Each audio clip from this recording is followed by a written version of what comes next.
Maumivu, wasiwasi na mashaka. Maneno haya matatu yanatosha kueleza hali ya Tanzania katika siku 6 zilizotikisa nchi nzima. Kuanzia Jumatano tarehe 29 Oktoba 2025, taifa lililojulikana kwa utulivu wake, utulivu, amani na ushikamano na upendo, liliingia katika kipindi cha sintofahamu, vurugu na wimbi la hofu lililowakumba wananchi kutokea miji mikubwa hadi vijijini. Sauti za risasi ziliwachanganya wananchi, watu walikimbia ovyo, wazazi wakijaribu kuwatafuta watoto wao, biashara zikifungwa ghafla, na anga la jiji la Dar es Salaam likatawaliwa na moshi wa matairi yaliyokuwa yakiwaka barabarani.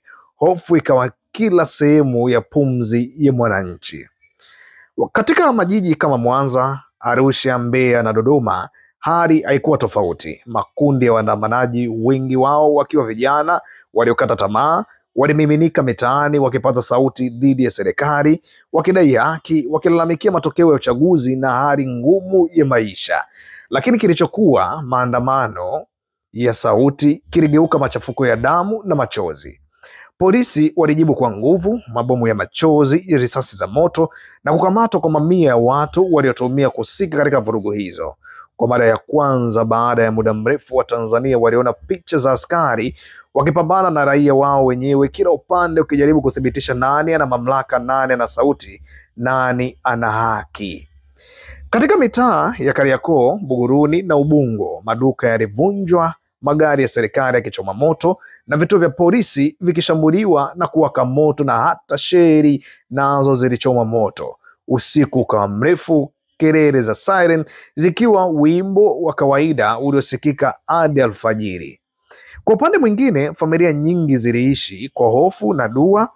Mama waliomba amani irudi, vijana walijificha ndani wakihofia kukamatwa, na mitandao ya kijamii ikijaa video za kutisha, watu wakilia, wengine wakijeruhiwa, wengine wakipoteza wapendwa wao. Na hata mtandao kwa upande ulikuwa ni wa shida kweli kweli, kwa sababu ulizimwa Tanzania mzima. Wengine waliita haya mapambano ya haki, lakini kwa wengi ilikuwa ni kipindi cha giza, kipindi ambacho Tanzania ilikosa pumzi ya utulivu iliyoelezeka na isiyoelezeka hata kidogo kwa wahanga walioyapitia. Mtoto mmoja wa miaka 12 anaripotiwa kupotea katika maandamano, wazazi wake bado hawajamuona. Biashara ndogo ndogo ziliporomoka, usafiri ukisimama na barabara nyingi zikiwa tupu. Katika hotuba ya siku ya Jumapili, mkuu wa jeshi la ulinzi alionya kwamba TPDF haitakaa kimya wakati uvunjifu wa amani unaendelea. Kauli hiyo ilionekana kuwa ujumbe wa mwisho, kwamba uvumilivu ulikuwa umefika mwisho na sasa nguvu ingeongezeka zaidi. Siku ya 6 hali ikaanza kutulia taratibu. Baadhi ya watu wakarudi kazini, wengine walitoka makwao kwa hofu, lakini macho ya kila mtu yalikuwa na maswali. Ni nini kitatokea baada ya haya? Na damu iliyomwagika ilikuwa na maana? Na je, amani ya Tanzania itarudi kama zamani?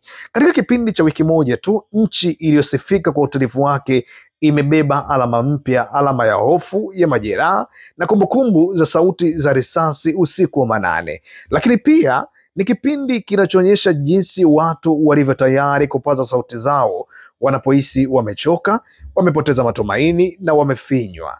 Lakini leo anga ya Tanzania imetulia, lakini chini ya utulivu huu bado kuna chembechembe za hofu.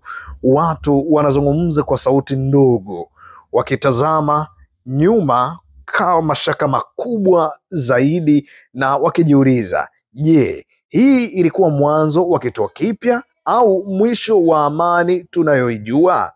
Hizi ndizo siku 6 za maumivu, mashaka na wasiwasi, kipindi ambacho Tanzania ilijikuta ikipigania pumzi yake kama taifa. Wengine walipoteza mali, wengine wapendwa wao, na wengine matumaini zaidi. Lakini ndani ya giza hilo bado kuna mwanga, matumaini kwamba amani inaweza kurejea, na historia inaweza kutupa somo kwamba kila taifa linaweza kuvunjika, lakini pia linaweza kupona pia.